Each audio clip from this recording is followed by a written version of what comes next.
আসসালামু আলাইকুম, কেমন আছেন সবাই? আশা করি সবাই ভালো আছেন। আমি আলহামদুলিল্লাহ ভালো আছি। আবার বেশি একটা ভালো নাই, দাঁতের ব্যথা। তো চলেন আপনাদের কাছকে দেখাই উমানিয়ারা কি এক অদ্ভুত খাবার খায়। আমি জীবনের প্রথম দেখলাম যে মুসলমানরা এই ধরনের খাবার খাইতে পারে। তো চলেন আপনাদেরকে দেখাই। একটা আছে, এই জন্য একটাই দেখাইতেছি, কারণ এরা যখন আইনা খাইছিল তখন আমি অবশ্য ভিডিও করি নাই, এই জন্য দেখাইতে পারি নাই। এই যে দেখছেন পোকাটা? আমাদের দেশে এটারে ঘাস ফড়িং বলে, সবুজ কালারেরও থাকে, এই কালারেও থাকে। দেখছেন পোকাটা? ভালো করে দেখেন। এই পোকাটা আমাদের দেশে সবুজ কালারেরও থাকে, আবার এই কালারেরও থাকে। আমাদের দেশে এটারে ঘাস ফড়িং বলে। আমরা ছোটবেলা যখন ছোট ছিলাম তখন আমরা টিয়া পাখি পালতাম, তখন ওই টিয়া পাখির এই ফড়িং গুলা ধুইরাই নাই না, সিরা সিরা টিয়া পাখিরে খাওয়াইতাম। মুসলমানে কখনো খাইতে দেখি নাই, চাকমাদেরকে দেখছি খাইতে। তো এখন ওমানে এসে দেখি ওমানিয়া মুসলমানরা এগুলা খায়। আমি যখন লাইভে আসতাম না, ভিডিও করতাম না, দিনে ডাকতেছে, বৃষ্টি হইতেছে তো আজকে 2 দিন ধরে, তো তখন আমি লাইভে আসতাম না, ভিডিও করতাম না। তখন এই পোকাগুলো ওরা প্যাকেট প্যাকেট আইনা আইনা ভাজি করে খাইতো, যার কারণে আমি ভিডিও করে দেখাইতে পারিনি, কারণ তখন আমি ভিডিও করতাম না। এখন অবশ্য আনে না। তো এই পোকাটা কই থেকে যেন উড়ে আইছে, এই জন্য ভাবলাম এটা নিয়ে একটা ভিডিও করি, আপনাদেরকে বলি। এই যে দেখছেন এই পোকাটা, ওরা এগুলা চিংড়ি মাছের মতো তেলে ভাইজা ভাইজা খায়। আমি জীবনের প্রথম দেখছি মুসলমান এগুলা খাইতে। আমি বাংলাদেশে কোনো মুসলমানরা খাইতে দেখি নাই, চাকমাদেরকে দেখছি খাইতে।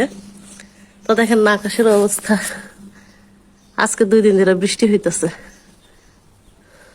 অনেক বৃষ্টি হইতেছে 2 দিন ধরে। সবাই ঘুম, সকাল এখন 10টা বাজে। সবাই ঘুমায়, রাতের 12টা-1টা বাজে ঘুমায়, সকাল 10টা-11টা বাজে উঠে। আর আমি 12টা-1টা বাজে ঘুমাইলেও আমার সকাল 5টা বাজেই উঠতে হয়। তো এই পোকাগুলো মুসলমানরা কেউ খাইছেন কিনা কোনো সময় কমেন্টে জানাবেন। আমি জীবনে দেখি নাই কোনো মুসলমান খাইতে। তো এগুলো যখন ভাজি করেন অনেক দুর্গন্ধ বাইর হয়, এরপরও কেমন জানি এরা খায়। বৃষ্টি হয়েছিল অনেক। চলেন বাইরের পরিবেশ দেখাই।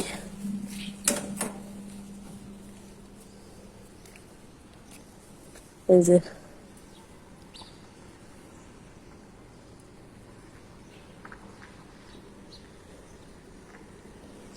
বাহিরের পরিবেশ। সরি, একটা লোক আসছিল যার কারণে ভিডিওটা অফ করছিলাম। এই যে বাহিরের পরিবেশ, এমনি তো নীরব, আরো হইতেছে বৃষ্টি। ওমানে বলে অনেক জায়গার মধ্যে পানি উঠটা, মাস্কেটের ওইদিকে মাস্কেট শহরের ওইদিকে নাকি পানি উঠটা বাচ্চাদের মাদ্রাসার বাস টাস ডুবা গেছে, অনেক বাচ্চা মারা গেছে, অনেক পানি ওইদিকে, অনেক ঢেউ দেখলাম মোবাইলে বা টিভিতে, খবরও দেখছি। কিন্তু আমি যে সাইডে থাকি এই সাইডে এই দিনে এরকম এরকম হাঁস ধরে থাকে, কিন্তু আহামরি এরকম বৃষ্টি হয় না। সিডা ফিডা কুদ্দুর হয়, আবার রোদ উঠে, আবার সিডা ফিডা কুদ্দুর হয়, আবার রোদ উঠে। এই অবস্থা আর কি ওমানের অবস্থা। তো সবাই ভালো থাকবেন, আর আমার জন্য দোয়া করবেন। সামনে কুরবানি, যাতে আমার ম্যাডাম আমার যাইতে দেয়। দাঁত চিকিৎসা করাইতে হবে বাড়ি যাই, দাঁতের বেশি প্রবলেম, কিন্তু যাইতে তো দিতেছে না খবিশের বাচ্চাগুলা। তো ভালো থাকবেন সবাই, আল্লাহ হাফেজ।